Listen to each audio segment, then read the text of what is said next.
Au moment où je vous parle, est-ce que vous pensez que ça me fait plaisir de faire cette réforme? Dites-le nous. Non. Est-ce que vous pensez que j'aurais pas pu faire comme tant avant moi, mettre la poussière sous le tapis? Oui, peut-être. Mais la réalité, et s'il y a une chose que je regrette, c'est que nous n'avons pas réussi à partager la contrainte, plus exactement la nécessité de faire cette réforme. Au moment où moi je suis rentré dans la vie active, il y avait 10 millions de retraités. Il y en a aujourd'hui 17 millions. Et dans les années 2030, il y en aura 20 millions. Est-ce que vous pensez qu'on peut continuer avec les mêmes règles? On rentre de plus en plus tard dans la vie professionnelle. On vit, et c'est une chance, de plus en plus tard. Nous avons un système par répartition qui fait que c'est nous, les actifs, qui finançons aujourd'hui les retraites. On ne finance pas les nôtres. Donc oui, il n'y a pas 36 solutions si on veut que le régime soit équilibré. Il ne l'est plus. Et plus on va attendre, plus il se dégradera.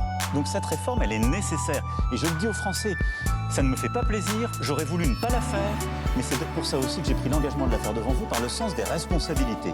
Et c'est l'intérêt général. Qu'est-ce qu'on peut faire face à cette situation démographique qui est la nôtre? On aurait pu dire on baisse les pensions. La réponse est non. Nos retraités n'ont pas trop de pouvoir d'achat. On ne peut pas baisser leurs pensions. On va même relever celles des plus modestes. La deuxième solution, ça aurait été d'augmenter les cotisations des actifs.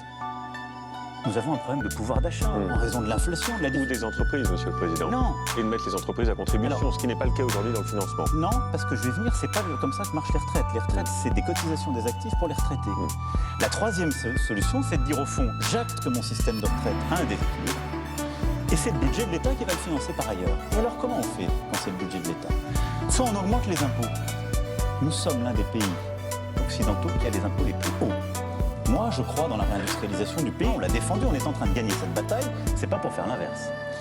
Deuxièmement, on pourrait dire, c'est aux dépens d'autres priorités. On doit investir dans nos services publics, notre école, notre santé. On ne peut pas prendre cet argent pour le mettre sur les retraites. Et alors la formule magique, qui est implicitement le projet de toutes les oppositions et de tous ceux qui s'opposent, c'est le déficit. Mais qu'est-ce que c'est le déficit? Ça veut dire, de fait, que vous choisissez de faire payer vos enfants parce qu'aujourd'hui, vous refusez de décider avec clarté et courage.